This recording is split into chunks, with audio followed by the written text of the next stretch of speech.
A strict teacher shouts at a late single dad in front of a packed school. The shy girl shrinks. The room freezes. Then the girl sings, and every jaw drops. The crowd rises. The teacher's heart sinks. But who is this quiet dad? At night he cleans floors. By day he teaches his kid hard math and plays piano like a pro. And he's hiding a past that once shook whole rooms, one that could change this town forever. Now the arts program is on the chopping block. Whispers turn into warnings. The teacher must face her mistake. The single dad must step into the light. And a daughter's voice may be the only thing that saves them all. When the truth finally hits the mic, will this town save the music and a little girl's future, or bury it to keep things quiet? Before we get into the story, comment below where in the world you are watching from today. The morning sun cast long shadows through the tall windows of Maplewood Middle School's auditorium. Claire Dobbins checked her watch for the 5th time in 10 minutes. 20 minutes until showtime, and the piano still sat at the wrong angle.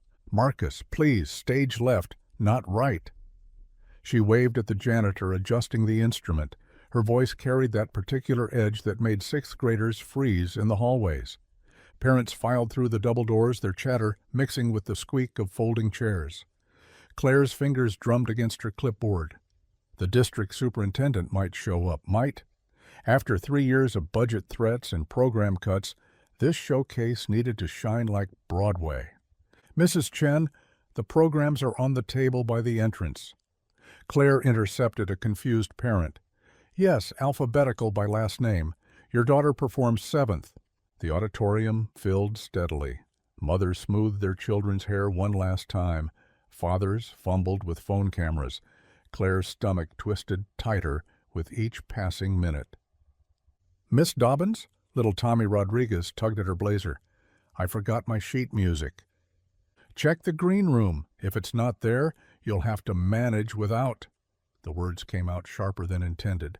Tommy's face crumpled slightly before he scurried away. Claire pressed her palms against her temples. Everything needed to be perfect.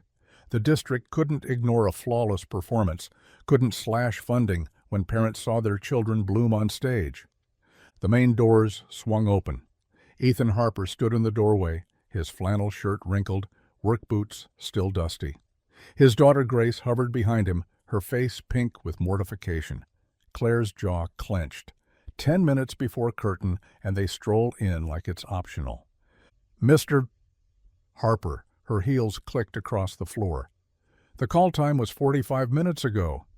Traffic on Route 9. Ethan's voice stayed level, but Grace seemed to shrink further behind him. Every other family managed to arrive on time. The words rang through the lobby. Several parents turned to watch. This is important to these children. "When you show up late, when you don't take it seriously," Claire's voice rose, carrying over the pre-show buzz, "you're embarrassing your daughter." The lobby went quiet.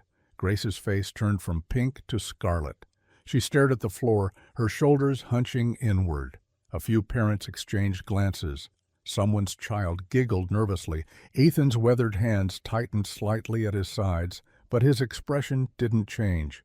He looked at Claire for a long moment, then bent down to Grace's level. "You've got this, sweetheart.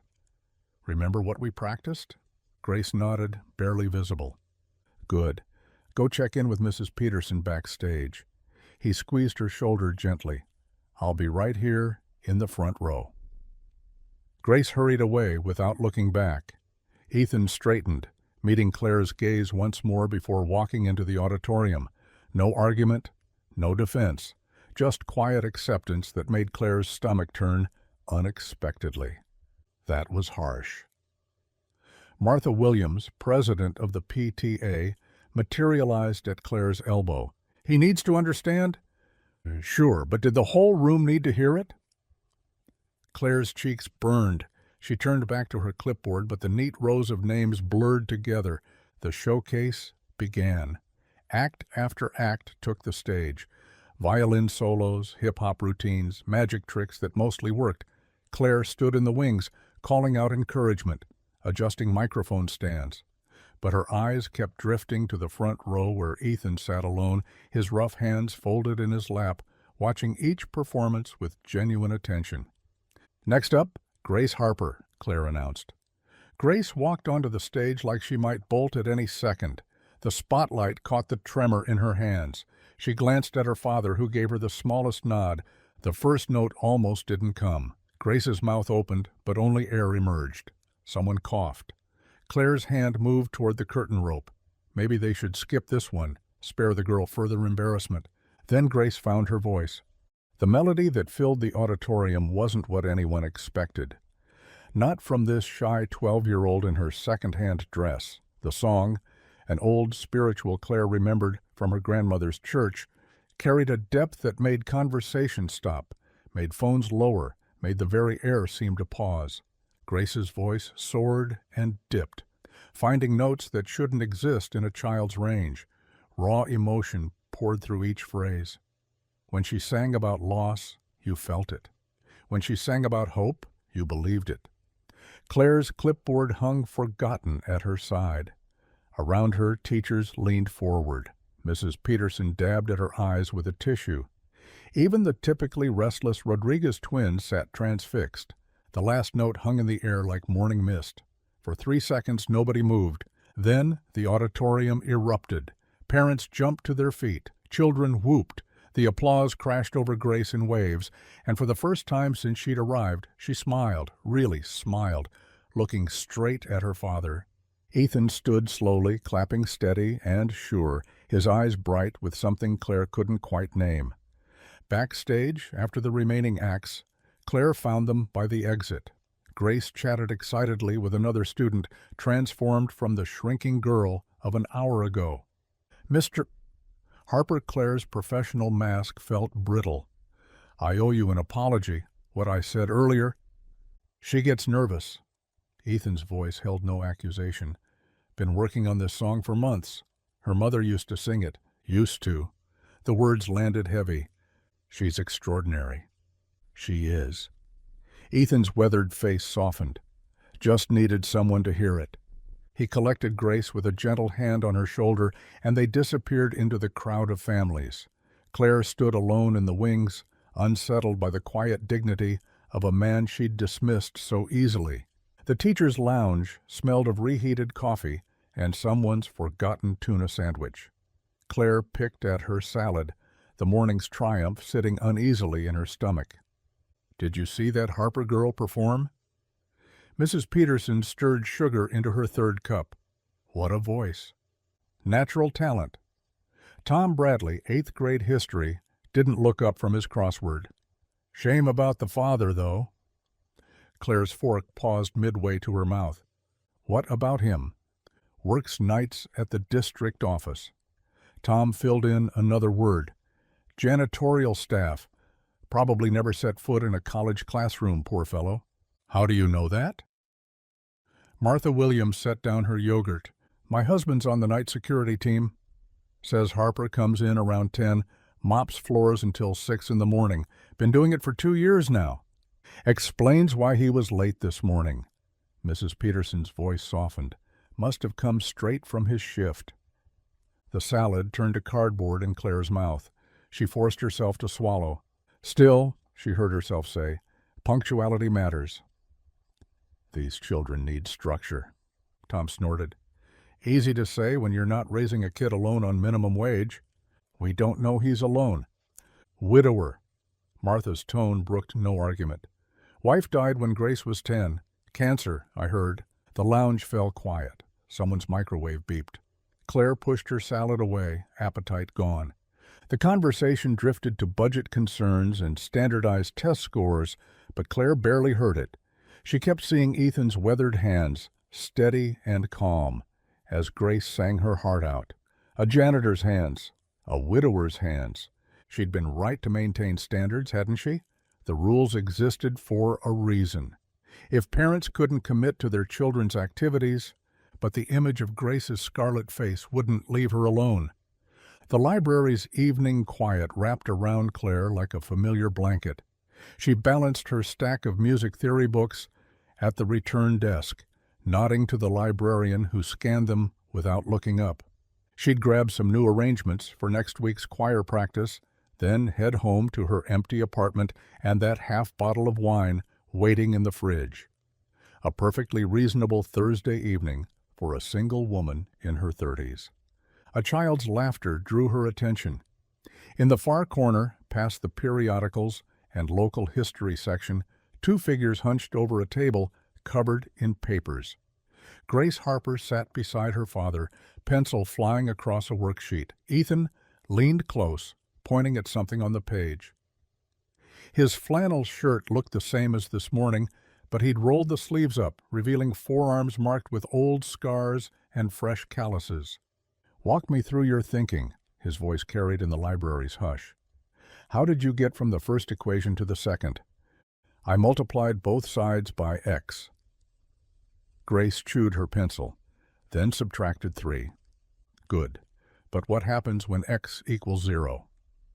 Grace frowned, erasing her work. "Oh, you can't divide by 0. So I need to consider that case separately?" "Exactly. These are called restrictions on the domain. Let's look at another example." Claire edged behind the biography section. The worksheet, she squinted, showed algebraic functions, high school level at least. Grace was 12. "Dad, this is hard." "Hard means you're learning." Ethan drew a graph on scratch paper, his movements precise. "Remember what Euler said? Nothing takes place in the world whose meaning is not that of some maximum or minimum. Mathematics isn't just numbers, sweetheart. It's the language of patterns." "Who's Euler?" "Swiss mathematician. Brilliant mind." Ethan sketched another diagram. Lost his sight, but kept working. Produced half his life's work after going blind. Shows you what's possible when you don't give up. Grace traced the curve he'd drawn. Like Mom didn't give up. Ethan's hand stilled for just a moment. Exactly like that. They worked through 3 more problems. Ethan never gave direct answers, instead asking questions that led Grace to discover solutions herself. When she got stuck, he'd offer hints wrapped in encouragement. When she succeeded, his quiet pride filled the corner like warm light. "Can we do the science homework too?" Grace pulled out another textbook. "Of course. But first..." Ethan checked his watch, the kind manual laborers wore, sturdy and practical. "Let's take a break. Your brain needs time to process." They packed up methodically, Grace organizing papers while Ethan returned reference books to proper shelves. He knew exactly where each belonged, moving through the stacks with familiar ease. Claire pressed herself against the shelf as they passed, heart hammering. Through gaps between books, she watched them stop at the children's section. Ethan pulled a slim volume of poetry, flipping to a marked page. "One for the road." He sat on the carpet, patting the spot beside him. Grace curled against his shoulder as he read Langston Hughes in a voice that gave weight to each word.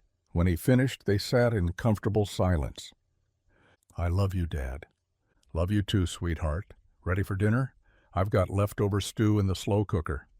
They left hand in hand, Grace skipping slightly, Ethan's tired stride keeping pace. Claire emerged from her hiding spot, legs stiff from crouching. The poetry book lay on the return cart, bookmark still in place. She opened it to the marked page, Mother to Son. The evening air hit her face like cold water. Across the parking lot, Ethan helped Grace into a battered pickup truck, checking her seatbelt twice before closing the door. A janitor who quoted Swiss mathematicians. A father who taught with infinite patience after mopping floors all night. A widower raising a gifted daughter on minimum wage and maximal love. Claire's comfortable assumptions lay in pieces at her feet. She'd built her worldview on neat categories: educated and ignorant, committed and careless, worthy and wanting. But Ethan Harper fit none of her boxes. The guilt sat heavy in her chest, right where her righteousness used to live. The morning rush at Maplewood Middle School always felt like controlled chaos. Students spilled from buses, parents dropped off stragglers, and teachers clutched coffee cups like lifelines. Claire navigated the main hallway, dodging backpacks and skateboards, when she spotted a familiar flannel shirt near the entrance. Ethan held the door as Grace adjusted her backpack straps. The girl's hair was neatly braided, his handiwork, Claire realized, noting the slightly uneven part. Mr. Harper. The words came out before she could stop them. He looked up, expression neutral. Miss Dobbins, I wanted to say about yesterday. Have a good day teaching. He touched Grace's shoulder. Remember, quiz in history, 3rd period. I know, Dad. Grace glanced between them, offering Claire a tentative smile that softened the awkwardness. Thanks for saying my singing was good yesterday, Ms. Dobbins. You have real talent, Grace. The girl beamed, but Ethan was already moving toward the exit. See you at 3:30, sweetheart. And he was gone, leaving Claire standing there with half-formed apologies dying on her tongue. Principal Harris's office smelled like burnt coffee and bureaucracy. Charts covered every wall, test scores, attendance rates, budget projections. The man himself sat behind a desk drowning in paperwork, his thin hair combed over a spreading bald spot. Claire, thanks for coming. He didn't look up from his computer screen. I'll cut to the chase. District meetings next week, and the numbers aren't good. Define not good. 12% cuts across the board. Non-essential programs first. The word hit her like ice water. Non-essential? Music, art, wood shop. Harris finally met her eyes, his expression carefully sympathetic. I'm fighting for you all, but the board wants core subjects prioritized. Math, science, reading scores, that's what gets state funding. My choir just won regionals. The spring musical sold out 3 nights. I know. He spread his hands helplessly. But trophies don't balance budgets. Start preparing alternatives. Maybe volunteer-based, after school only. Document everything good your program does. We'll need ammunition for the board meeting Thursday. Claire left his office with her head spinning. 8 years she'd built this program, 8 years of turning shy kids into confident performers, of giving misfits a place to belong. Her choir room wasn't just a classroom, it was sanctuary for the kids who didn't fit anywhere else. The afternoon sun beat down on the pickup zone where parents waited in idling cars. Claire had stayed late organizing sheet music, trying not to think about boxing it all up. She noticed Ethan's truck immediately parked under the lone oak tree. He stood beside it, reading a battered paperback. Before she could think better of it, she was walking over. Mr. Harper, Ethan, could I speak with you? He marked his page, Steinbeck, she noticed, and gave her his attention without quite meeting her eyes. The music program might be cut. The words tumbled out. Budget crisis. They're calling arts non-essential. Grace loves choir, and I thought you should know. When's the meeting? Thursday. 7 o'clock, but it's probably already decided. These things usually are. He studied the school building, jaw working slightly. My grandmother sang in church choirs. Said it was the only beautiful thing in her week, sometimes. Grace has that gift, too. Gets it from her mother's side. His voice dropped. Programs like that kept me out of trouble once, gave me something to work toward when everything else was falling apart. Before Claire could respond, Grace burst through the doors, backpack bouncing. Dad, I got an A on the history quiz. That's my girl. His whole demeanor shifted, warming like sun breaking through clouds. Ready to head home? Miss Dobbins. Grace noticed her teacher. Are you coming to the board meeting? Everyone's talking about it. How did you, Kids know everything. Grace climbed into the truck. Dad, we should go. You promised to fix my keyboard today. Ethan nodded to Claire, that same reserved politeness. Have a good evening. They drove away, leaving Claire with more questions than answers. In the Harpers' small living room, tools spread across newspaper on the coffee table. The keyboard, a Yamaha from the early 90s, sat open like a patient on an operating table. Ethan worked with surprising delicacy, cleaning corroded contacts with a cotton swab. Hold this steady. He guided Grace's hands to support the circuit board while he soldered a loose connection. The sharp smell of flux filled the room. "Where'd you learn to fix things?" "Here and there. My foster dad fixed organs for churches, taught me that everything can be repaired if you're patient enough." They worked in companionable silence until Ethan reassembled the keyboard, each screw returning to its proper place. He plugged it in, fingers finding middle C. The note rang clear. He played a simple progression, C, F, G, back to C. Then something more complex, a melody that made Grace sit up straight. "Dad, you can really play." "Just basics." But his fingers kept moving, building harmonies that filled their small space with unexpected richness. "Your mom was the real musician." Grace joined him on the bench, adding tentative notes that gradually grew confident. They played together, father and daughter, making music from salvaged parts and stubborn hope. Across town, Claire sat at her kitchen table, surrounded by budget documents and letters of support from parents. The board meeting loomed like a storm cloud. She thought about Ethan's quiet words, programs that keep kids out of trouble, that give them something to work toward. She picked up her pen and began writing her defense, but her mind kept drifting to a battered pickup under an oak tree and a man who fixed broken things with patient hands. The gymnasium smelled of floor wax and anxiety. Folding chairs squeaked as townspeople filled row after row, their voices creating a nervous buzz that bounced off the cinder block walls. Claire sat in the third row, petition clutched in sweaty hands. She'd collected 237 signatures, not bad for a town of 8,000, but would it matter? The board members filed onto the makeshift stage, 5 people who held the future of her program in their hands. Board President Tom Morrison, who owned the hardware store, Sally Chen, the retired bank manager. 3 others whose faces blurred together in Claire's worried vision. "Next item," Morrison droned, reading from his agenda. "Proposed elimination of non-essential programs, including middle school arts curriculum." Claire shot to her feet. "I'd like to speak." Morrison sighed. 3 minutes, Ms. Dobbins. She walked to the microphone on trembling legs. The petition pages rattled in her grip. "Music isn't non-essential." Her voice cracked, then steadied. "These signatures represent families who've seen their children transformed by our program." Sarah Mitchell was failing math until choir gave her a reason to stay eligible. Tommy Rodriguez hadn't spoken in class for 2 years before he found his voice on stage. She talked about test scores improving, about discipline problems disappearing, about the trophy case filling with regional awards, but the board members checked phones, shuffled papers. Sally Chen actually yawned. "Your time's up," Morrison said. Claire returned to her seat, defeat settling in her chest like a stone. Around her, parents murmured sympathetically, but no one else stood. The silence stretched.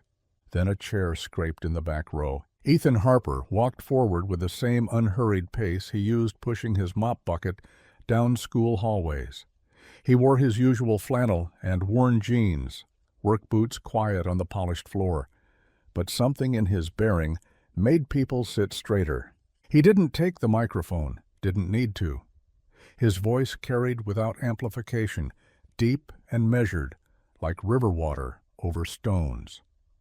"I was 11 when I first held a trumpet." He stood with his hands clasped loosely, addressing not just the board, but the entire room. Dented thing from a pawn shop.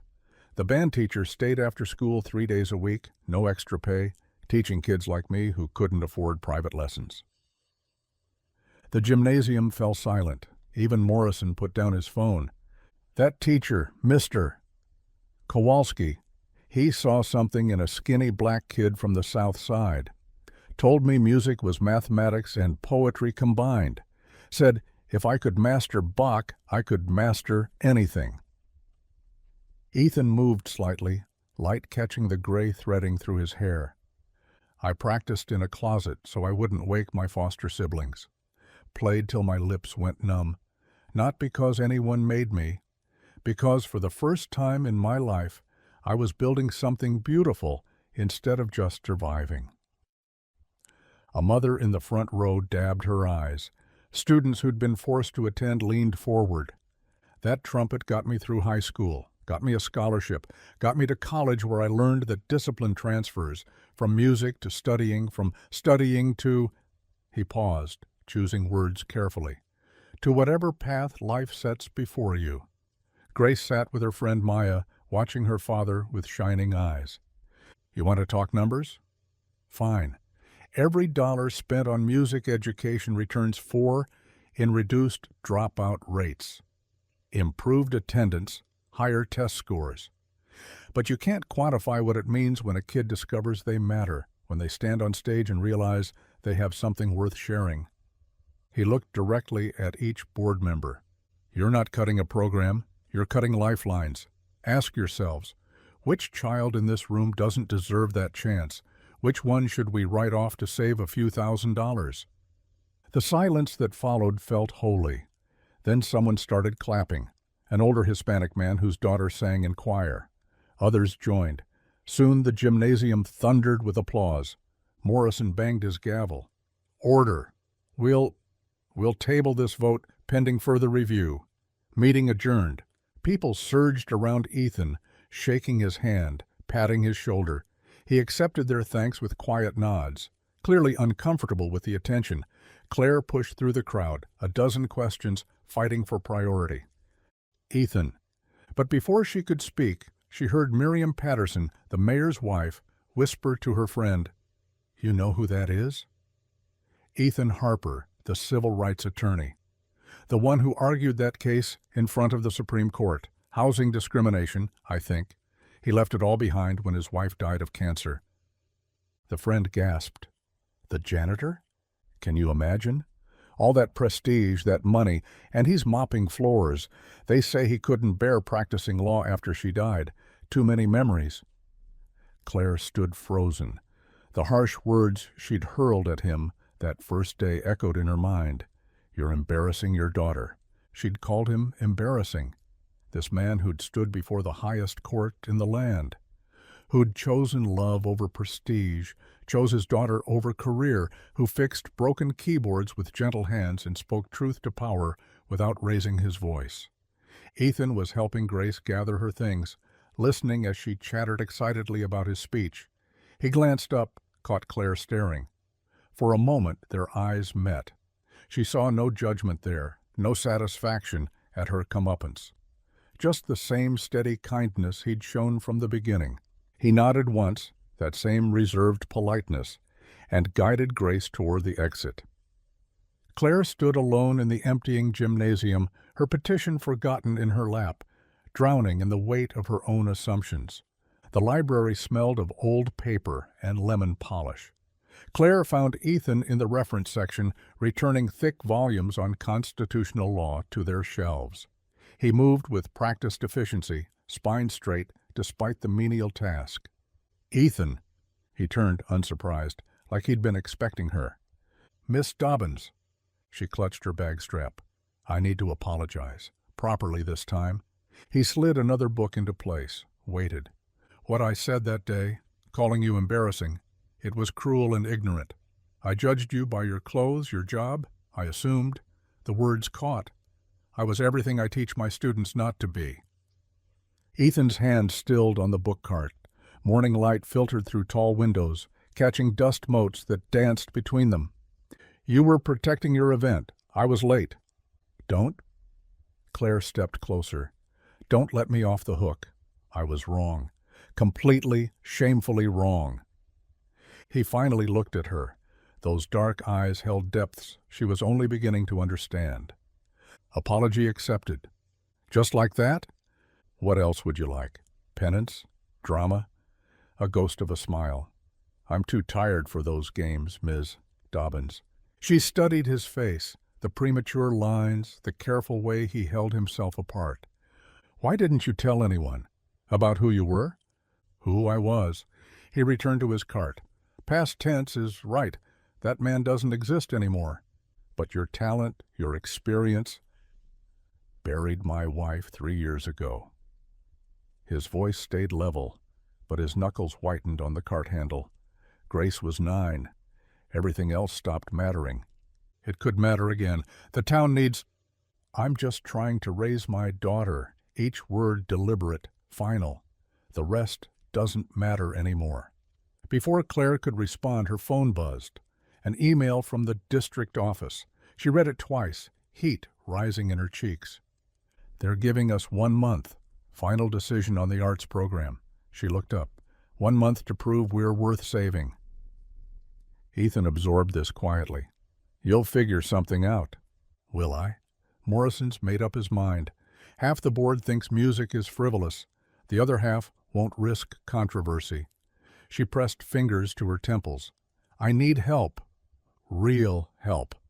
Someone who knows how to build coalitions, change minds, work the system. Their eyes met. The question hung unspoken. No, soft but firm. I can't be that person anymore. Can't or won't. Something flickered across his face. Pain or anger, gone too quick to identify. There's no difference. Excuse me, I have work to finish. He pushed the cart away, leaving Claire among the law books that he'd once mastered and now simply shelved. That afternoon, Claire sat in her empty classroom, staring at the notice from the district. 1 month, 30 days to save everything she'd built. The afternoon sun slanted through windows, illuminating empty music stands like skeletons. She pulled out her laptop, started typing furiously. Email lists, social media posts, phone trees. If Ethan wouldn't help, she'd do it herself.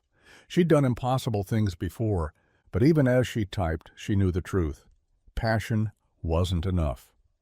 The board responded to power, influence, strategic pressure. Things she didn't know how to wield, things a civil rights attorney would know instinctively. 7 miles across town, Ethan's small rental house sat quiet on Elm Street. Nothing fancy, 2 bedrooms, 1 bathroom, a kitchen that needed updating. But the yard was neat, the windows clean. Pride showed in small ways. Grace hunched over algebra problems at the kitchen table, pencil scratching. Ethan stood at the stove, stirring pasta sauce from scratch. Garlic and basil filled the air. Maya says her mom's organizing a protest about the music program. Ethan kept stirring. That's nice. Miss Dobbins sent out a petition, got 300 signatures already. Good for her. Grace set down her pencil, studied her father's back. She came to find you today, didn't she? Sometimes his daughter's perception startled him. How did you... You always cook from scratch when you're upset, and you've checked your phone 6 times, even though no one ever calls. He turned, meeting those eyes so like her mother's. When did you get so observant? Dad, that tone, pure preteen exasperation. Will you help Miss Dobbins save the music? The question landed like a stone in still water. Ethan wiped his hands on a dish towel, moved to the table. An old photo sat on the bookshelf behind Grace, him, younger, triumphant, outside a courthouse. Next to it, a law diploma from Northwestern gathering dust. And between them, always between them, Lydia's picture. Her smile seemed to ask the same question. He took Grace's hand. Her fingers were getting longer, losing their child softness. Soon she wouldn't need him to tie her shoes or check her homework. Soon she'd be making her own way. What kind of world would be waiting for her? Grace squeezed his fingers. Mom would want you to help. The words hung in the kitchen air, mixing with garlic and memory. Ethan said nothing, but he didn't let go of his daughter's hand.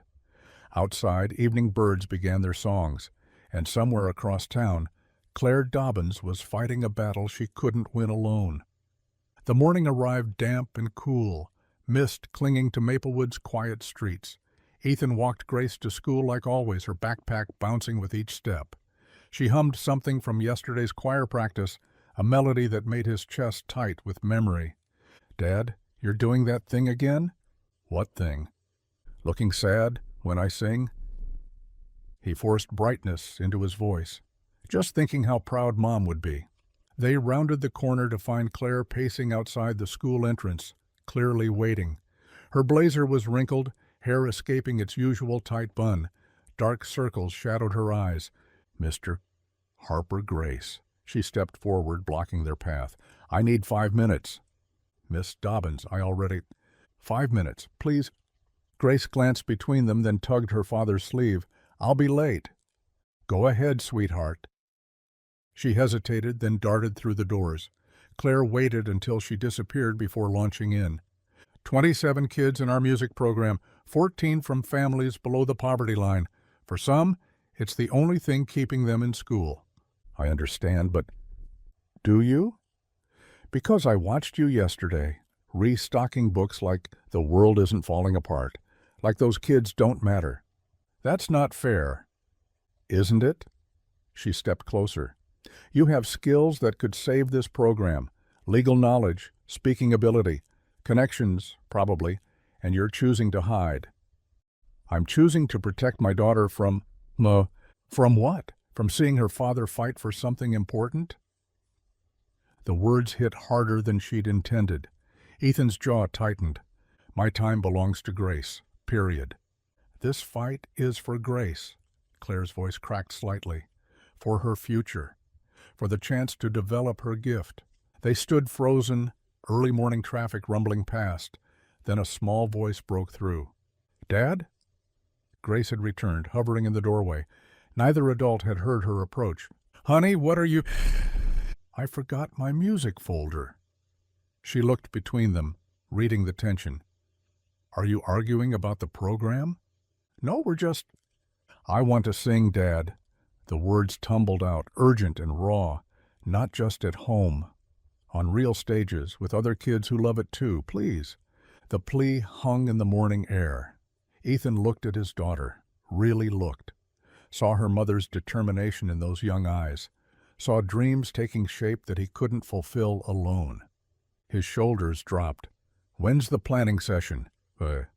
Claire blinked, caught off guard. Tonight. 7 o'clock, school library.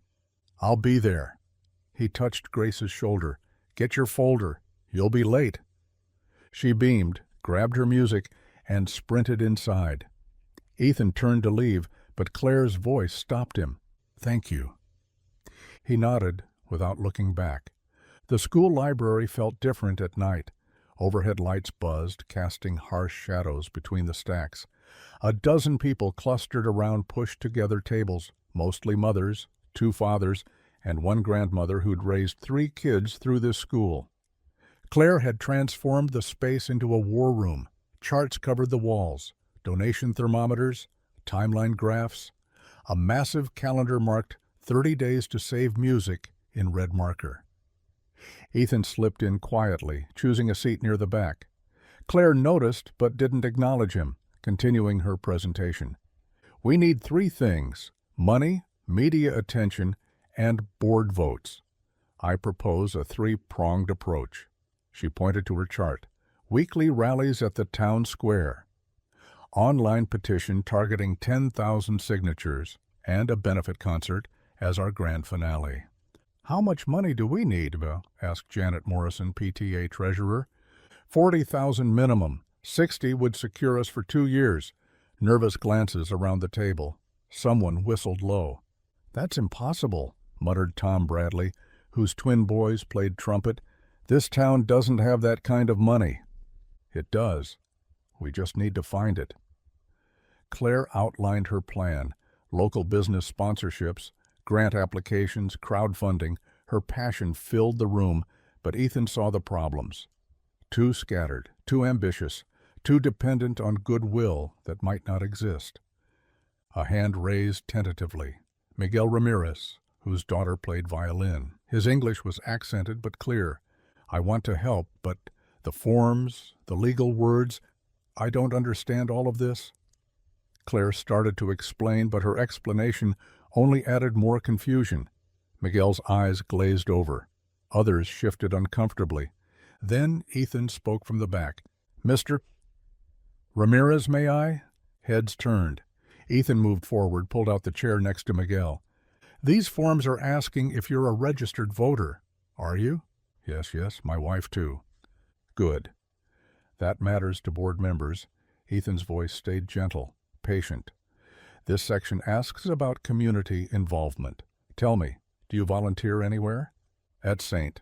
Catherine's. Food pantry every Saturday. Perfect. Write that down.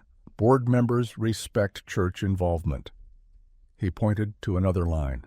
And here.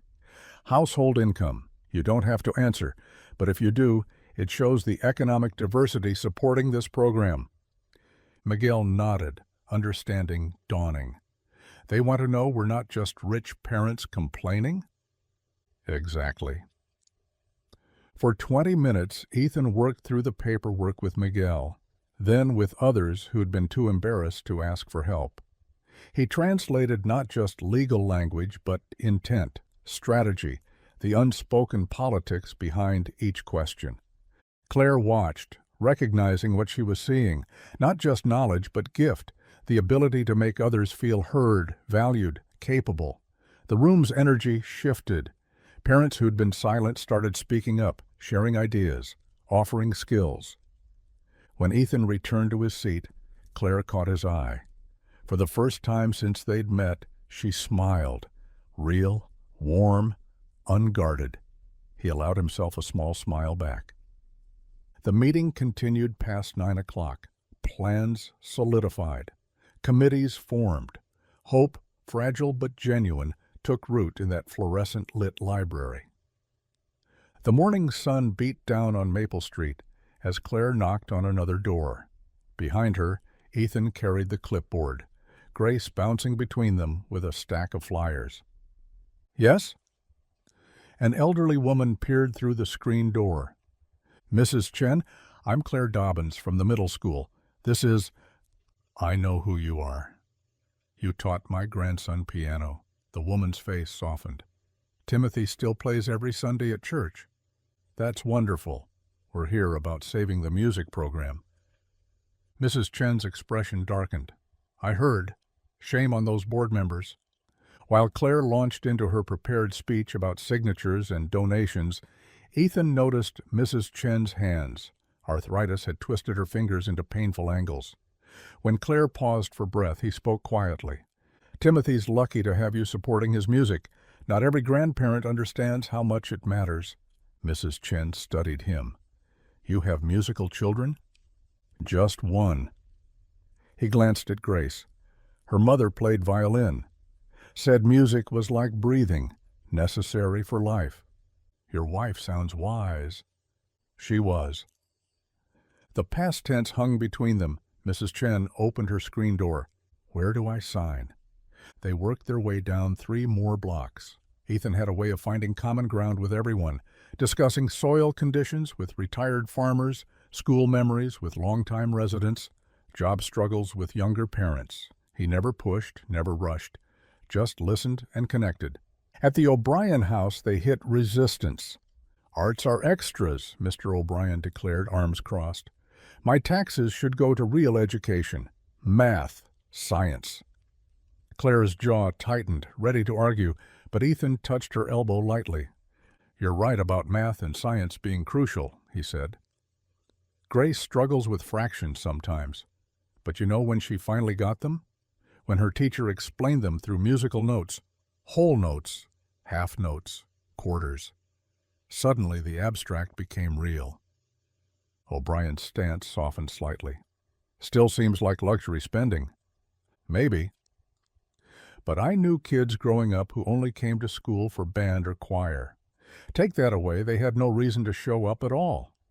Some of them are engineers now, doctors. Music kept them in the building long enough to discover what else they could do. O'Brien signed grudgingly. Don't expect a donation, though. Fair enough. Saturday's farmers' market buzzed with activity. Claire had set up a booth between the honey vendor and a pickle stand. Ethan helped her hang the banner, Save Maplewood Music. Grace had recruited her friends to perform throughout the morning, violin solos, a cappella groups, even young Marcus attempting jazz saxophone. Each performance drew crowds, and crowds meant signatures. During a lull, Claire watched Ethan explain the situation to a group of Hispanic farm workers. He spoke slowly, clearly, making sure everyone understood not just what they were signing, but why it mattered. Their kids go to Madison Elementary, he told Claire later.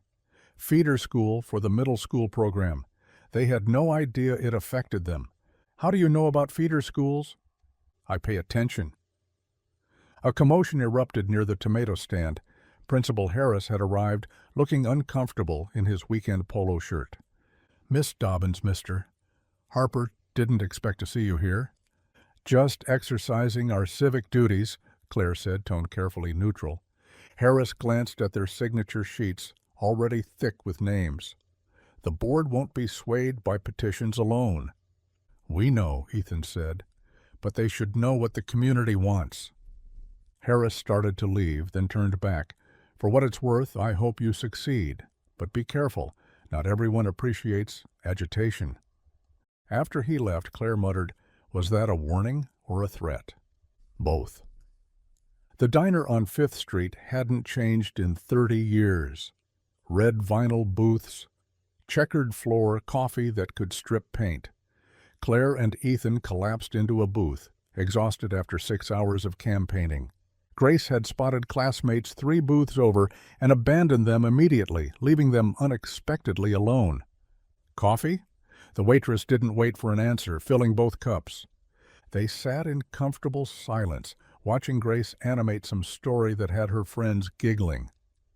Claire noticed how Ethan's eyes never left his daughter for long, tracking her like a lighthouse beam. "Can I ask you something?"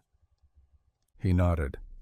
You had everything, the career everyone dreams of, fame, purpose. Why give it up? Ethan stared into his coffee. For a moment she thought he wouldn't answer. Sarah, my wife, she got diagnosed 2 weeks after I won the Morrison case. Remember it? Claire did. Landmark decision on educational equality. Front page news nationwide. I was in depositions when she had her first chemo, preparing briefs during radiation, writing closing arguments in hospital waiting rooms. His voice stayed steady, but his knuckles whitened around the mug. She never complained, said the work was important, said she was proud. He paused. Grace laughed at something, the sound carrying across the diner. She died on a Tuesday. I had court Wednesday, showed up, delivered my argument, won the case. Everyone congratulated me, and all I could think was, I chose strangers over my wife's last months. Ethan. Grace needed one parent who put her first. All was first, no exceptions. He met Claire's eyes. So I disappeared. Became nobody. And it was the best decision I ever made. Claire reached across the table, briefly covered his hand with hers. You didn't become nobody. You became her father. He looked at their hands, didn't pull away. Sometimes I wonder what Sarah would think. If I'm being cowardly, hiding from the world, you're here now, fighting for something. For Grace. Still counts. That evening, Ethan sat on Grace's bed, pulling her comforter up to her chin. She'd been quiet since dinner, thoughtful in that way that meant important questions were forming. Dad? Thanks for helping Miss Dobbins. You asked me to, but you didn't have to listen. She studied his face. You've been different lately. Less sad. He brushed hair from her forehead, the gesture automatic, tender. Maybe a little. Mom would be proud of you. The words hit him unexpectedly.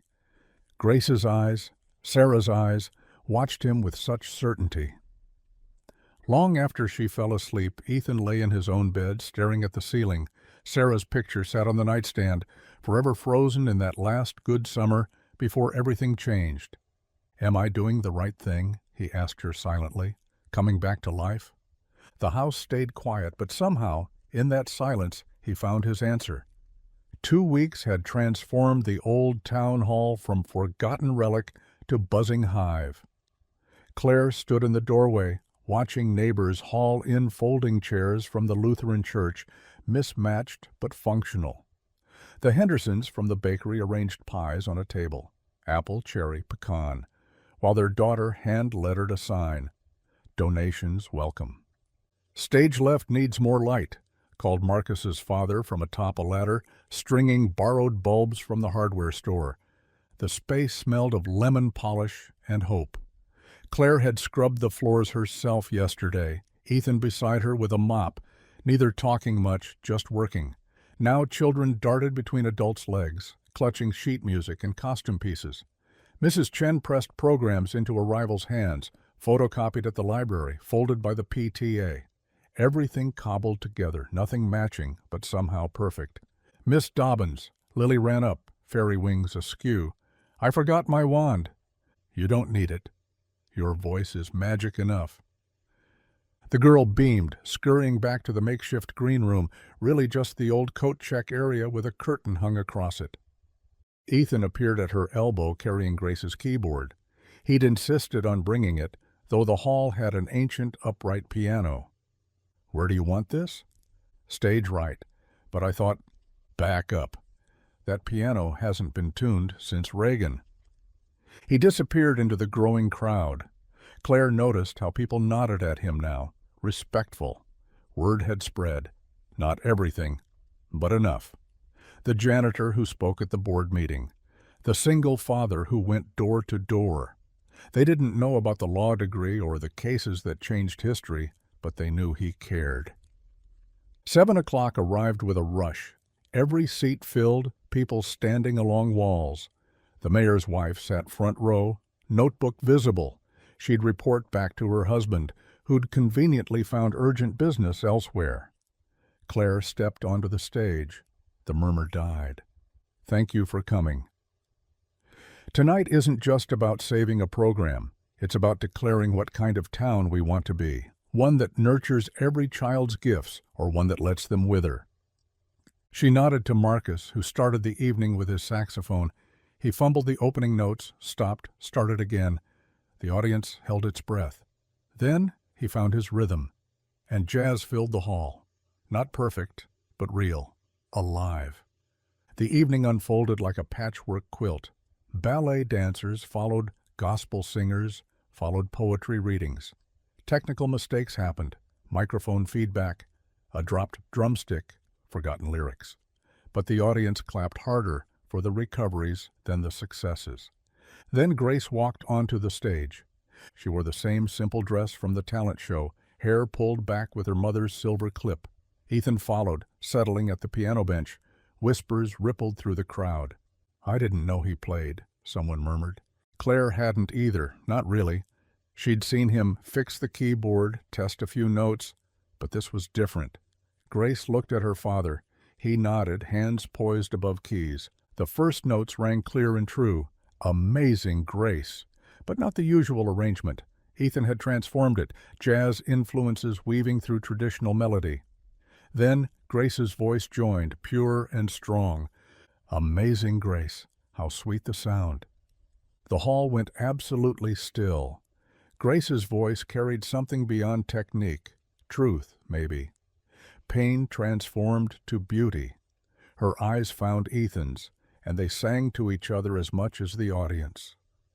"Through many dangers, toils, and snares, I have already come." Claire saw tears on faces throughout the crowd. Mrs. Chen clutched her husband's hand. The mayor's wife had stopped writing. On the last verse, Ethan's playing shifted, became more complex. His fingers flew across keys with professional precision, but his eyes never left Grace. She held the final note, letting it fade naturally into silence. For 3 heartbeats, nobody moved. Then the hall erupted. People leaped to their feet, applause thundering off the old walls. Grace buried her face in Ethan's shoulder, overwhelmed. He held her, whispering something that made her smile. The donation box overflowed. People who'd planned to give $5 gave $20.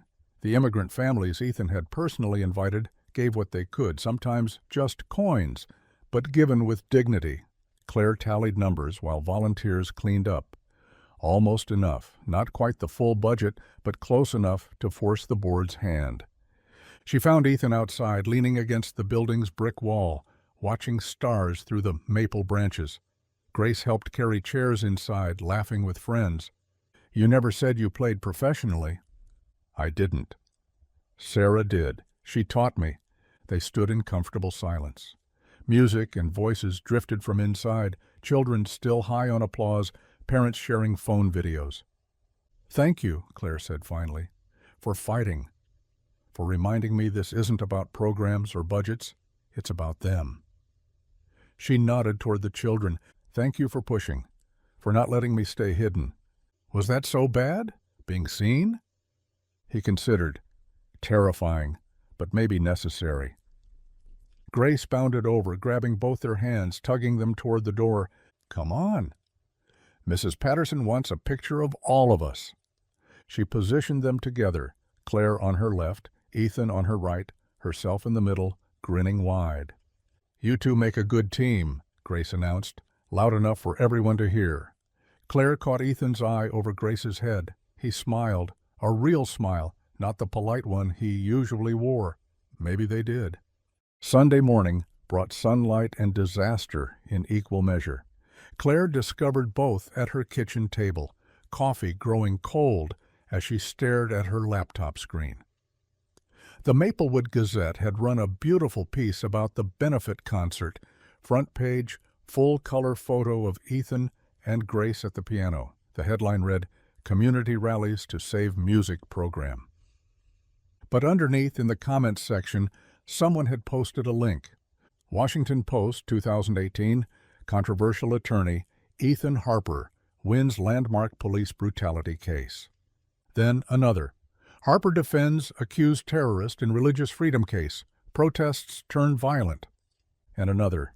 Death threats force civil rights lawyer to close practice. Claire's stomach turned to lead. Each article painted the same picture. A brilliant attorney who took impossible cases, defended unpopular clients, made powerful enemies. The comments multiplied while she watched. Is this who we want influencing our children? Maplewood doesn't need this kind of controversy. He brought violence wherever he went. Her phone buzzed. Principal Harris. Did you know about this? By Monday morning, the whispers had started. Parents clustered in the school parking lot, phones out, sharing articles. Claire heard fragments as she walked past. Defended criminals. Riots in Baltimore. Political, radical. Grace arrived alone, Ethan nowhere in sight. The girl kept her head down, hurrying inside. Claire wanted to follow, to offer comfort, but Harris intercepted her. My office, now. The principal's desk held printouts of every article, highlighted and annotated. You partnered with him, brought him into our fight. His past doesn't change what we're trying to be. His past changes everything. The superintendent called this morning. So did 3 board members. Claire's fingernails dug into her palms. They can't punish the arts program because of who's supporting it. They can do whatever they want. They control the budget. This is cowardice. Harris removed his glasses, rubbed his eyes. This is reality. The vote's been postponed indefinitely. They want things to settle down. Claire stood so fast her chair tipped backward. Settle down? You mean they want Ethan to disappear again? That might be best for everyone. She left without another word, slamming the door hard enough to rattle the certificates on his wall. The school board office occupied a squat brick building downtown, all beige walls and fluorescent lights. Claire arrived during lunch break, hoping to catch someone, anyone, who'd listen. She found them in the conference room, 4 board members huddled around takeout containers, voices carrying through the cracked door. Can't have that element here. Imagine if protesters showed up at the school. His daughter seems sweet, but the father... Better to wait until this blows over. Board President Tom Morrison's voice cut through. The man's a lightning rod. Always has been. We maintain a neutral reputation here. No politics, no controversy. That's how we keep state funding. What about the music program? Sandra Webb asked, the only member who'd seemed sympathetic at the original meeting. It's unfortunate, but we can't appear to be taking sides. Not with Harper involved. Claire couldn't contain herself. She pushed through the door. Taking sides? The only side is the children's education. Morrison's face flushed. Miss Dobbins, this is a private. Nothing about public education should be private. You're punishing kids because you're scared of headlines. We're being prudent, Morrison said coldly.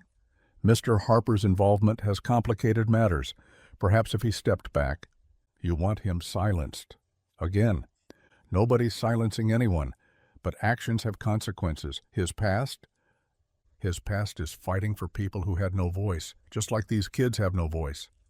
Morrison stood, his considerable height meant to intimidate. The vote is postponed. That's final. Claire met his glare. Coward. She left them gaping, but her victory felt hollow. Walking to her car, she passed the diner where she and Ethan had shared coffee just days ago. Through the window she saw parents from the benefit concert. They looked away when they noticed her. That evening Claire drove to Ethan's house. His truck sat in the driveway, but no lights showed through the windows. She knocked. No answer. Knocked again. Grace opened the door, eyes red-rimmed. "Is your dad home?" Grace nodded toward the back porch. Claire found him there, sitting in darkness, staring at the small garden Sarah had planted years ago. He didn't acknowledge her arrival. They postponed the vote. I know. We can fight this. Together. Silence. From inside, Grace's voice carried clear and sharp. Why are you hiding again? Both adults turned. Grace stood in the doorway, hands clenched. They're saying terrible things about you. Things that aren't true. Some of it's true, Ethan said quietly. There were protests, threats, violence, because you were helping people, because I put targets on backs, including yours now. Grace's voice cracked. Mom wouldn't want you to quit. Mom's not here to want anything. The words hung like shattered glass. Grace fled inside, bedroom door slamming moments later. Claire moved closer, anger and sympathy warring in her chest. You can't let them win. They've already won. They always do. That's not the man who spoke at the board meeting, who played piano for his daughter, who dash. That man got his wife killed. The words stopped Claire cold. Ethan's hands gripped the porch railing, knuckles white. Not directly, but the stress, the threats, the constant fear, it wore her down. Made the cancer worse, faster. His voice dropped to a whisper. I should have chosen her over the cases. Should have protected our family instead of strangers. Ethan, I should have never stepped back into the light. He went inside, leaving Claire alone on the porch. Through the window, she saw him knock softly on Grace's door. No response. Claire drove home through empty streets, past the school where children would arrive tomorrow to a music room under threat, past the town hall where courage had flickered briefly before fear snuffed it out.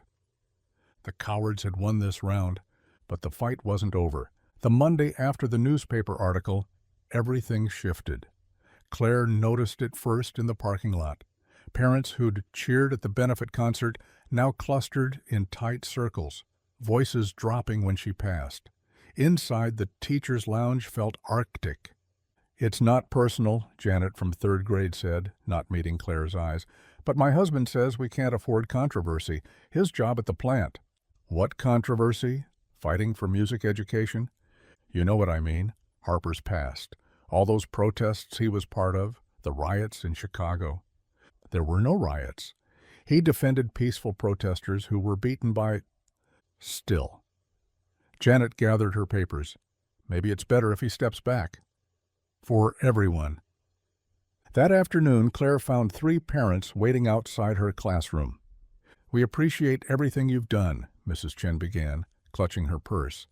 But perhaps Mr. Harper could contribute differently, behind the scenes? You want him hidden. Mr. Rodriguez shifted uncomfortably. It's not like that. But my cousin in Detroit, he remembers those cases. People got hurt. People got justice. People got angry, Mrs. Chen corrected. We don't need that here. Our children. Your children need music.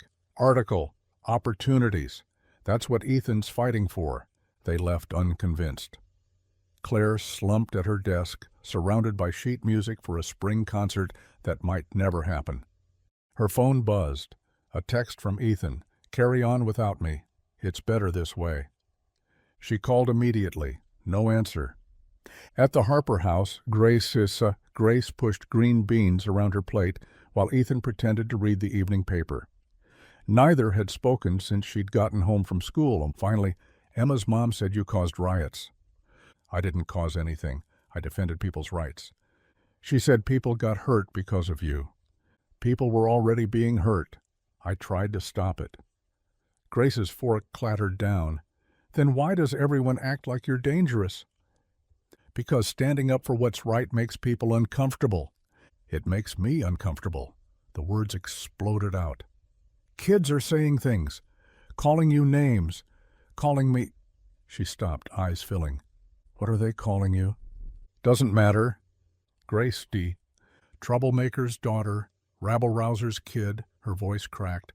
"Tommy Morrison said his dad won't let him come to my birthday party because of you." Ethan's chest tightened. Tom Morrison's son, weaponizing his father's prejudice. "I'm sorry, sweetheart. I never meant—" "You never mean to, but it happens anyway." Grace stood, chair scraping. "First, Mom gets sick because of your cases. Now this. Your mother's illness wasn't—" "Maybe you really are embarrassing me, Dad." The words hung between them like a physical blow. Claire's accusation from weeks ago, now from his daughter's lips. Grace's hand flew to her mouth, but the damage was done. Ethan pushed his plate away, standing slowly. "You're right. Dad, I didn't mean—" But he was already walking to his room, closing the door with quiet finality. Grace sat alone at the table, tears streaming, staring at their untouched dinners growing cold. Claire's classroom felt like a sanctuary and a prison. She'd stayed late, grading papers by lamplight, avoiding home where silence offered no comfort.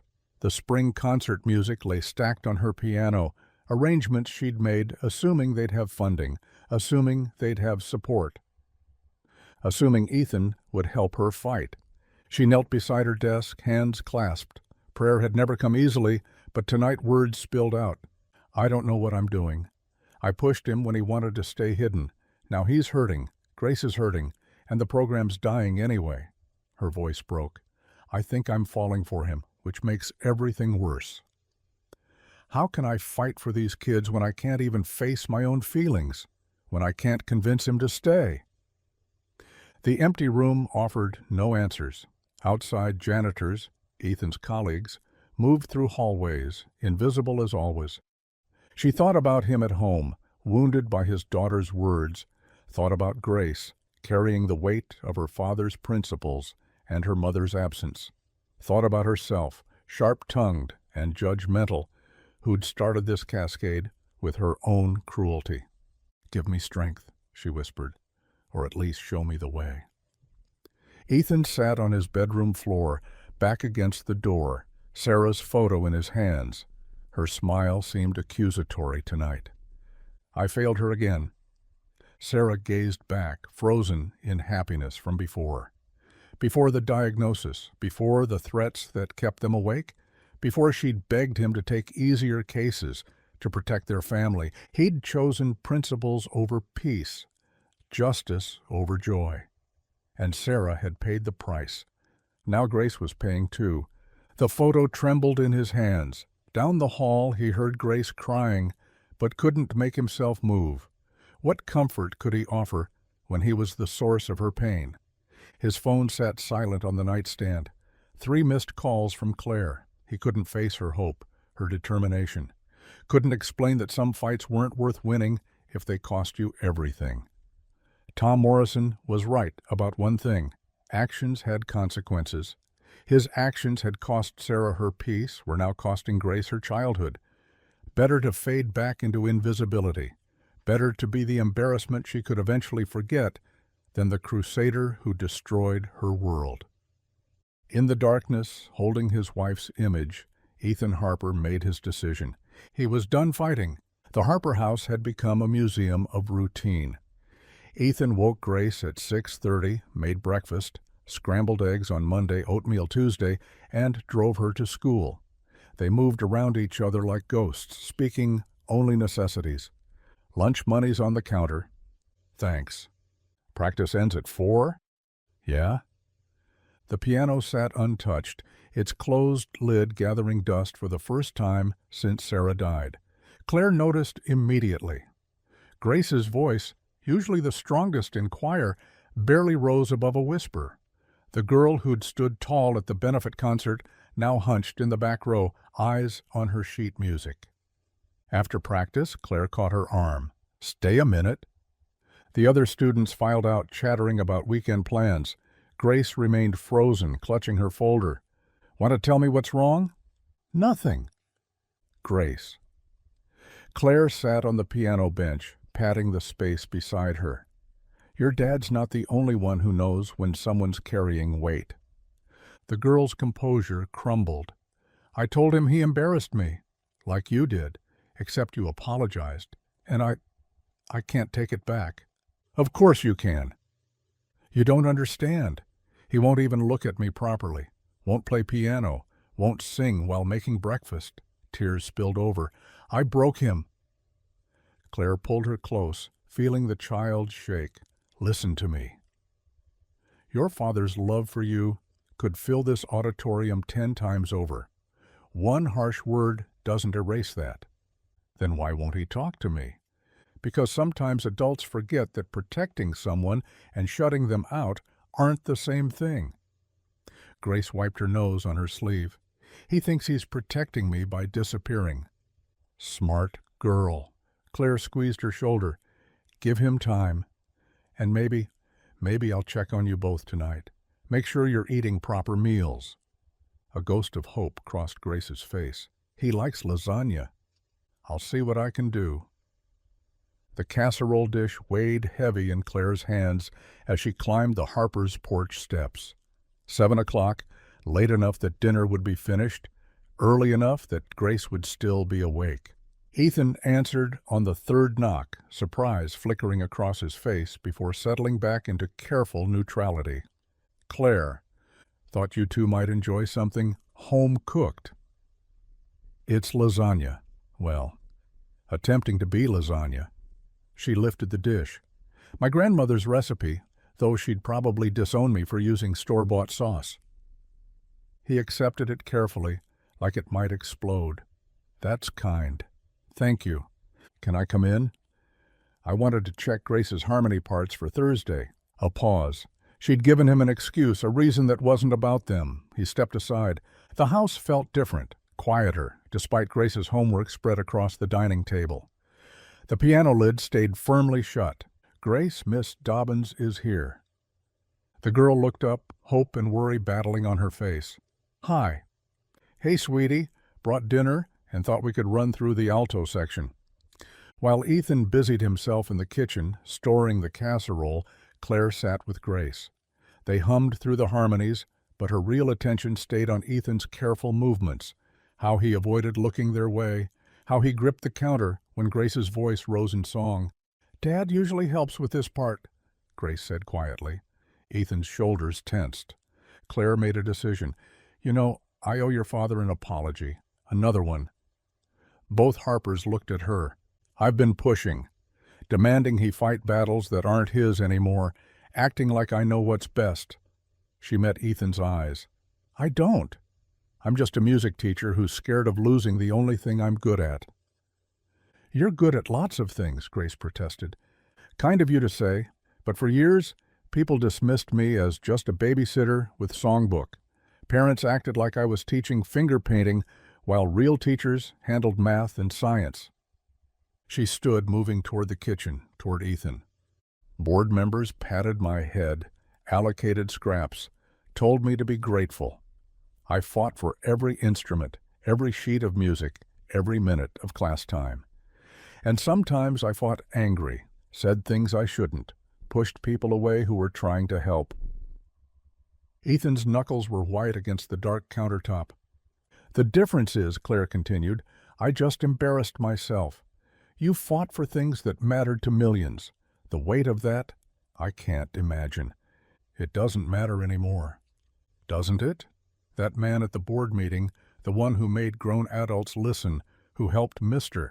Delgado find his voice, he mattered. That man got his wife threatened, gets his daughter ostracized. That man raised a daughter brave enough to sing when she's scared, kind enough to help younger kids with their parts, strong enough to stand up for what's right, even when it costs her. Grace made a small sound from the dining table. She gets that from her mother, Ethan said roughly. She gets it from both of you. Silence stretched between them. Finally, Ethan turned, meeting Claire's eyes properly for the first time in days. I can't be that man again. I'm not asking you to be. I'm just saying, hiding from the world doesn't protect Grace. It just teaches her that when things get hard, you disappear. She gathered her things, touched Grace's shoulder gently. At the door she paused. The lasagna needs 30 minutes at 350 to reheat. And Ethan? That piano sounds better when you play it.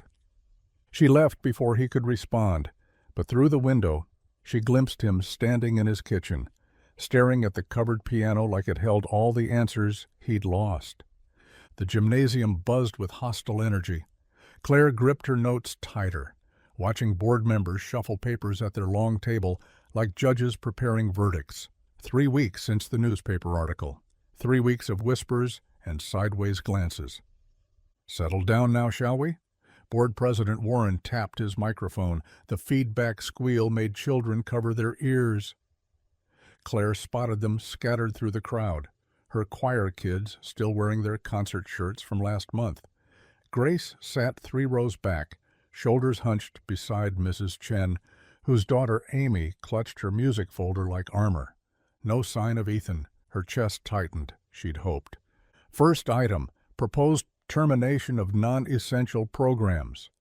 Warren's voice carried the satisfaction of a man who'd already decided. We've reviewed the budget constraints and community feedback regarding recent disruptions. Disruptions. Claire tasted bile. They meant Ethan. They meant a good man's past being weaponized against children's futures. Miss Dobbins, you have 3 minutes. She stood, legs unsteady. The walk to the podium stretched forever. Board members, parents, students. Her voice cracked. She cleared her throat. Music isn't non-essential. It's... We've heard this speech, Warren interrupted. What we need to address is the divisive element that's been introduced. This program has become politically charged. Because one parent helped organize support? Claire's temper flared. Because Ethan Harper... Mr. Harper's past associations have made several families uncomfortable, board member Patricia Mills cut in. We have emails expressing concern about radical influences. Radical? Claire's notes crumpled in her fist. He tutors struggling students, fixes broken instruments. He quote, He's a lightning rod, Warren said flatly. The district can't afford controversy. Murmurs rippled through the crowd. Claire caught fragments. Those old court cases. Don't want that element here. Knew something was off about him. You're punishing children because you're scared of one man's reputation? We're being fiscally responsible. You're being cowards. Warren's face reddened. Miss Dobbins, you're out of order. No, you're out of order if you think... Oop. A small voice cut through the tension. My dad taught me to sing. Everyone turned. Grace Harper stood beside her seat, hands trembling, but chin raised. Grace, Mrs. Chen whispered, tugging her sleeve. Sit down, honey. Grace pulled free, stepped into the aisle. My dad taught me to sing. He taught me to be brave. The gymnasium fell silent. He's not embarrassing. Her voice grew stronger, carried by the same power that had stunned the talent show audience. He's my hero. Warren shifted uncomfortably. Young lady, this isn't... Grace opened her mouth and sang. The hymn rose pure and clear, the one from the benefit concert. The one her father had played with, hands that remembered justice, that had once signed papers freeing innocent people. Amazing Grace, how sweet the sound. Amy Chen stood next, voice joining Grace's. Then Marcus Williams, Sophia Delgado. One by one the choir kids rose. That saved a wretch like me. Their parents sat frozen, watching their children claim the room with nothing but their voices. Even the board members stared. I once was lost, but now am found. More children stood, not just choir kids. Band students, art class pupils. Kids who'd never sung publicly before, following Grace's lead. Was blind, but now I see. The last note hung in the air like a challenge. Movement at the back door. Ethan Harper stepped inside, work clothes dusty from his janitorial shift. He'd heard the singing from the parking lot, Claire realized, heard his daughter's voice calling him back to himself.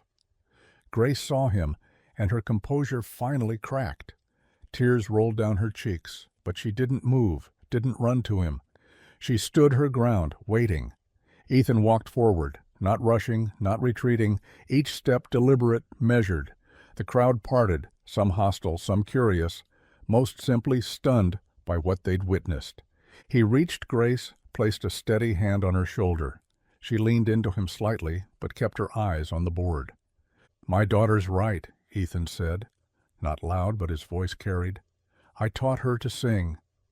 Her mother and I both did. We taught her that music is how you speak when words aren't enough, how you fight when the system's against you, how you build community when they try to divide you." Warren found his voice. "Mr. Harper, you're not on the agenda." "Neither was my daughter. But here we are." He looked around the room, meeting the eyes of parents who'd whispered about him. "You want to cut these programs because I make you uncomfortable? Because my past reminds you that some fights matter? Fine. But look at these kids. They're not singing for me. They're singing for each other, for their futures, for the teachers who see them as more than test scores." Mrs. Mills shuffled her papers. "The budget constraints are real. So is the damage you'll do, not just to these programs, to the trust these families place in you to do right by their children." Mr. Delgado stood. "My Sophia, she don't sing at home before Miss Dobbins's class. Now she sings washing dishes, doing homework. This program, it give her voice." Other parents began standing, nodding, murmuring agreement. Warren's gavel cracked against the table. "Order. The board will reconvene in executive session. The vote is postponed pending further review." Translation. They'd seen which way the wind was blowing. Parents surrounded Claire and the children, voices overlapping in support and gratitude. But Claire watched Ethan and Grace standing together in the center of the chaos. Grace whispered something. Ethan bent to hear, then pulled her into a fierce hug.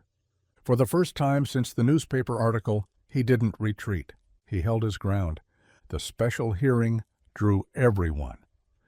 They crammed into the high school auditorium, bigger than the gymnasium, with news vans parked outside and reporters clutching notebooks in the back row.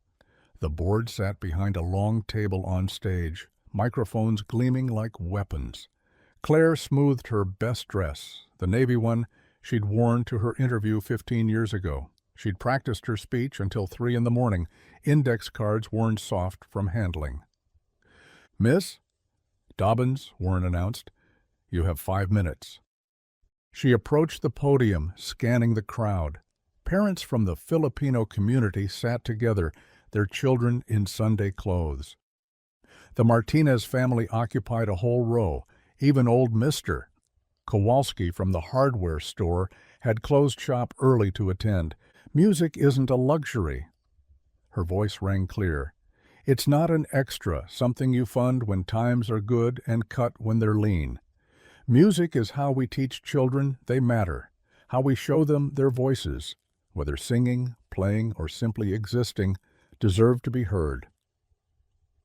She spoke of Amy Chen, too shy to raise her hand in class, but brave enough to solo in the winter concert, of Marcus Williams, whose stutter disappeared when he sang, of children who found family in the choir room when their own homes offered none.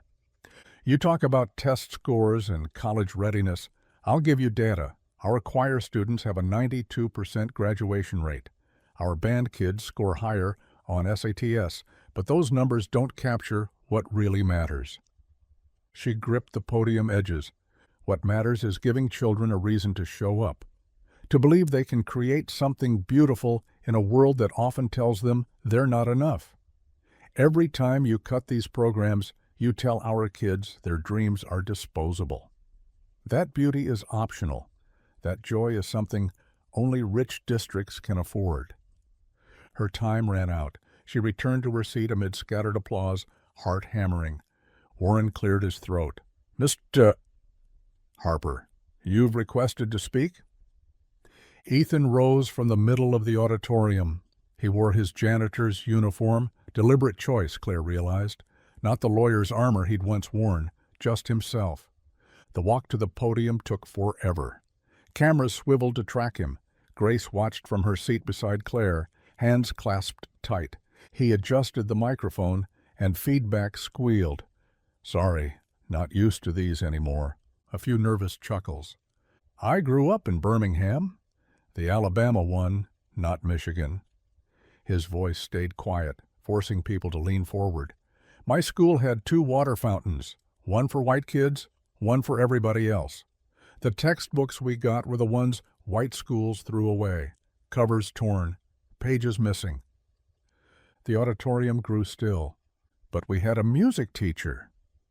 Mrs. Washington. She'd studied at Tuskegee, could have gone anywhere, but she stayed to teach kids like me, kids the world said didn't deserve beauty. He paused, gathering himself. "She started a choir with no budget. We sang from photocopied sheets she paid for herself, practiced in a classroom with no air conditioning, summer heat so thick you could barely breathe. But when we sang—" His voice caught. "When we sang, we weren't poor kids from the wrong side of town. We were musicians, artists. We had value beyond what society assigned us." Mrs. Mills shifted in her seat, uncomfortable. "That choir got me a scholarship. Then college led to law school. Law school led to a career fighting for people who looked like those kids in Mrs. Washington's classroom, fighting for their right to exist as full humans, not 3/5 of one." He looked directly at the board. "My wife died 3 years ago. Cancer, 41 years old." The words came flat, factual. "I walked away from everything. The cases, the fights, the spotlight. Told myself I was protecting my daughter from that chaos." Grace wiped her eyes with her sleeve. "But sitting here watching you debate whether music fits the budget, I realize I wasn't protecting her. I was hiding, using grief as an excuse to stop fighting." He straightened. "My daughter needs this program. Not because it'll help her college applications or boost her test scores. She needs it because it teaches her what Mrs. Washington taught me, that she has the right to beauty, to joy, to take up space in this world with her voice raised." The silence stretched taut. "Every child in this room deserves that. The immigrant kids whose parents work 3 jobs, the farm kids who ride the bus 90 minutes each way, the ones from broken homes and perfect homes and everything in between. They deserve to know their voices matter." He stepped back from the microphone. "I left law because grief broke me, but I will not stand by while you break these children, while you take from my daughter and this town's children the very thing that once saved me." He started walking back to his seat. Then someone clapped. Slow, deliberate. Mr. Delgado, standing. Another joined, Mrs. Chen. Then Marcus Williams's grandmother, using her cane to push herself up.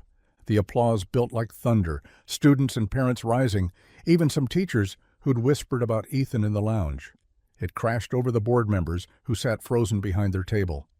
Warren's gavel cracked uselessly. The applause continued, not angry but insistent.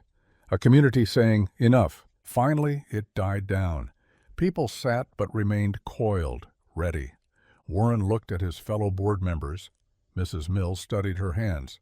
Peterson rubbed his temple. The 2 newer members whispered urgently. "We'll vote now," Warren said, voice thin. All in favor of Resolution 47B, eliminating the arts programs? Ah, no hands rose. All in favor of maintaining current funding? Mills raised her hand, then Peterson, then the others one by one until only Warren remained. He sighed. Motion carries. Arts funding is restored. The room erupted again, but Ethan had already turned to Grace, pulling her close as she sobbed into his shirt. The Monday after the hearing, Ethan arrived at school 15 minutes early. Not rushing, not late, just present. Mr. Harper? Claire stood in the music room doorway, sheet music clutched against her chest. You're here. Grace forgot her science project. He held up a cardboard solar system. But also, you mentioned needing help with rehearsals. The careful distance he'd maintained for weeks had softened. Not gone, but negotiable. Tommy Nguyen can't find his starting note, Claire said. His parents speak Vietnamese at home, and my explanations aren't translating well. Ethan set down the solar system. May I? Tommy sat hunched at the piano, shoulders tight with frustration. Ethan crouched beside him, not towering over. Your note lives right here. Ethan played middle C.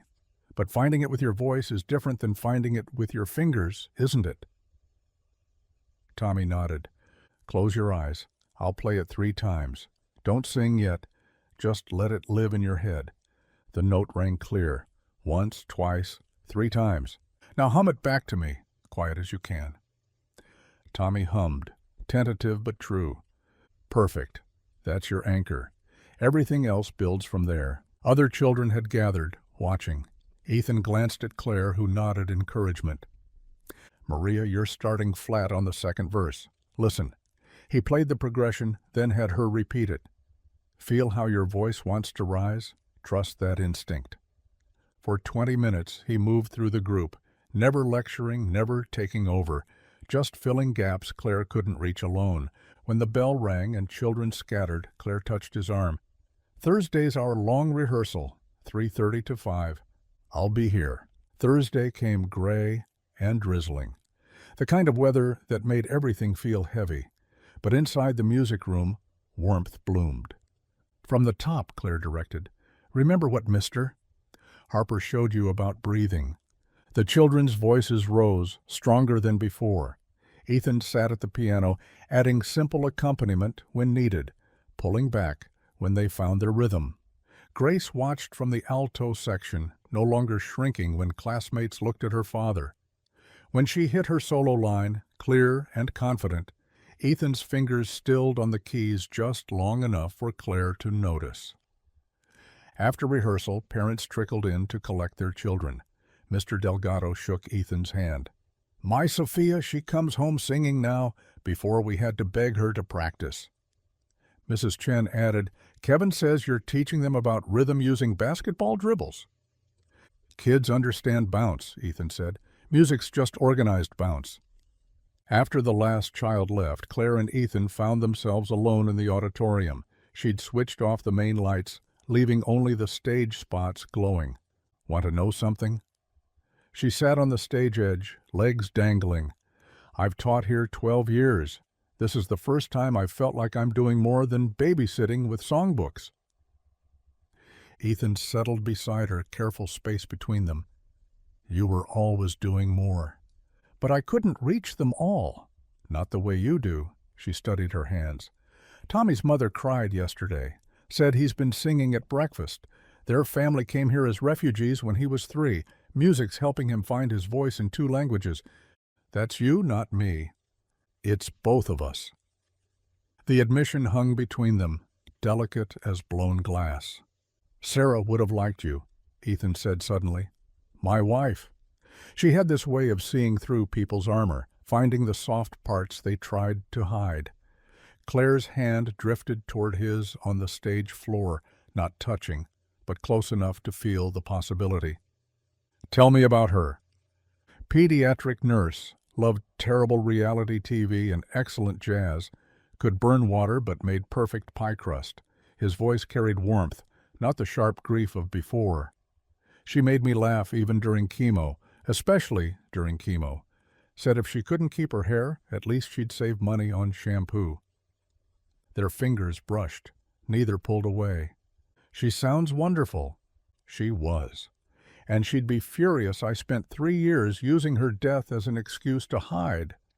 Grief isn't an excuse. It's survival. Until it's not. He turned his hand palm up, an invitation, not a demand. Claire laced their fingers together. Grace asked me yesterday if I liked you. What did you tell her? The truth. That I respect you. That you make me want to be better at what I do. And that maybe there's more. But only if it doesn't hurt her. Or you. Ethan squeezed her hand gently, then let go. We should take this slow. Glacial, Claire agreed. But they sat there another 10 minutes, shoulders almost touching, watching dust motes dance in the stage lights. That evening, Ethan stood in his living room, holding Sarah's photo. Grace was at the kitchen table humming while doing homework. He'd kept the picture in his bedroom drawer for 2 years, hidden, like everything else that hurt, to remember. Now he placed it on the mantel, next to Grace's baby pictures and his parents' wedding portrait, where it belonged. "We're okay now," he whispered to Sarah's smiling face. "She's okay now." "Dad?" Grace stood in the doorway. "Just talking to Mom." Instead of looking embarrassed or sad, Grace crossed the room and wrapped her arms around his waist. She'd be proud of you. For fighting, for not hiding anymore. Ethan held his daughter close, feeling something shift in his chest.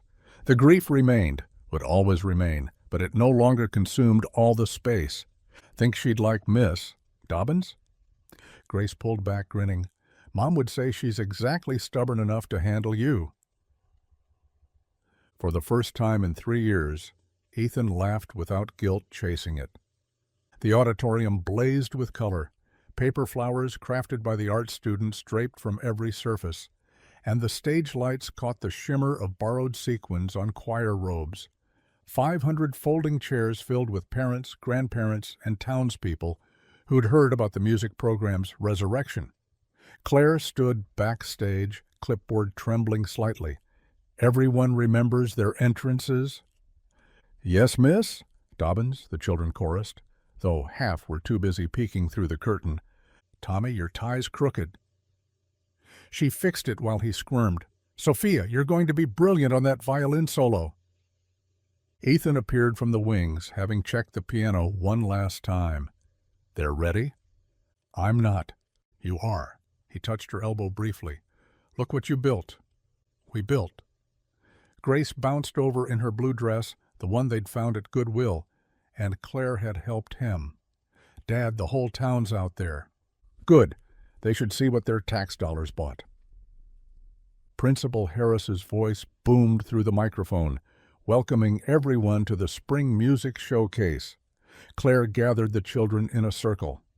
"Remember, music isn't about perfect notes. It's about sharing your heart, so share big tonight." The youngest performers went first, kindergartners singing about butterflies while forgetting half the words.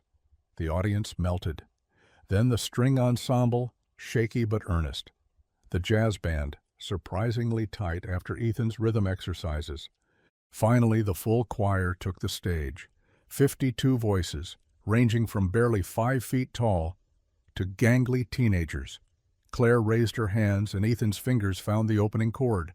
They sang folk songs and pop arrangements, classical pieces simplified for young voices. When Sophia stepped forward for her violin bridge in Somewhere Over the Rainbow, her parents wept openly.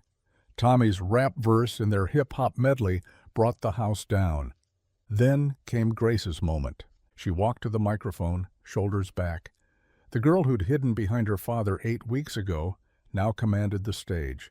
Ethan played the opening notes of Rise Up, and her voice soared, pure, clear, unafraid. Claire conducted with tears threatening her composure. She caught glimpses of the audience. Mrs. Chen filming on her phone, Mr. Delgado's work crew still in their construction clothes, the school board members who'd voted to save this program. Grace held the last note, letting it fade into silence. The auditorium erupted. After 3 curtain calls, families flooded the stage. Parents hugged children, grandparents snapped photos, and donations for next year's program filled the box by the door. Grace stood between Ethan and Claire as neighbors congratulated them. Mrs. Patterson, who'd whispered about the janitor father, now gushed about Grace's talent. "You must be so proud." "Always have been," Ethan said simply. When the crowd thinned slightly, Grace grabbed the microphone Claire had set down. "Excuse me," her voice rang out. The chatter quieted. "I want to say something." Ethan started forward, but Claire caught his arm. "Let her." "This is my dad." Grace pointed at Ethan. "He's my teacher, my piano coach, and my hero. He taught me that music lives in brave hearts. And this is Miss Dobbins." She turned to Claire. "She showed me how to let it out." Someone started clapping. Soon the whole room joined in. Claire leaned close to Ethan's ear. "Still think you're embarrassing her?" Before he could answer, Tommy's mother approached. "Mr. Harper, would you consider private piano lessons? Tommy asks every day." "And Sophia," Mrs. Chen added. "She wants to learn everything." Within minutes, Ethan had a dozen requests. Claire watched him handle each one with patience, never quite committing, but not refusing either. "You should do it," she said when they had a moment. "Teaching suits you. Maybe a few students, part-time, while you keep the janitor job. Someone needs to keep those offices clean." But his smile suggested more. "Actually, I've been talking to legal aid. They need someone 2 days a week. Pro bono family law. Nothing flashy." Claire's face lit up. "Ethan, that's wonderful." "It's a start." As families drifted toward the exits, Ethan surveyed the hall. 8 weeks ago, he'd sat in the back row, invisible, wanting to stay that way. Now children waved goodbye, parents shook his hand, and his daughter glowed with pride instead of shame. Claire was collecting forgotten water bottles when their eyes met across the stage. Without words, a whole conversation passed between them about patience, about possibility, about futures neither had imagined 2 months ago. "Miss Dobbins," Grace called. "We're going for ice cream. You should come." "I shouldn't intrude." "Please." Grace's eyes sparkled with mischief. "Dad's buying." "Am I?" Ethan asked. "You are." Claire laughed. "Well, if he's buying." They walked into the spring evening, Grace running ahead with friends, her voice carrying on the warm breeze. Cherry blossoms from the school's trees drifted like snow. Other families called out good nights, promises to see each other at next week's practice. "You know what Grace told me yesterday?" Claire asked. "I'm afraid to ask." "She said her mom visits in dreams sometimes. Told her to make sure you weren't lonely anymore." Ethan stopped walking. "She said that. Said her mom approves of me. Apparently I have good teacher hands and laugh at Dad's terrible jokes." "My jokes aren't terrible. They're awful." Claire bumped his shoulder gently. "But I do laugh." So they started walking again, closer now. Grace had stopped at the corner, waiting, bouncing on her toes. "I thought I embarrassed her," Ethan said quietly. "That whole time I thought she was ashamed of me." "She's been proud of you all along, even when you couldn't see it." "Hurry up," Grace called. "The ice cream place closes at 9. They quickened their pace, walking side by side, matching steps without trying. Behind them, the school glowed golden in the setting sun. Ahead, Grace's laughter mixed with her friends' voices, creating its own kind of music. "Thank you," Ethan said. "For what?" "For being stubborn. For pushing. For seeing what I couldn't." Claire slipped her hand into his. "Thank you for coming back to life." They walked on, toward ice cream and summer and whatever came next, while Grace's voice carried on the breeze, singing. If you enjoyed the story, I handpicked this next story that you will enjoy. Please don't miss this one. Click here to watch it.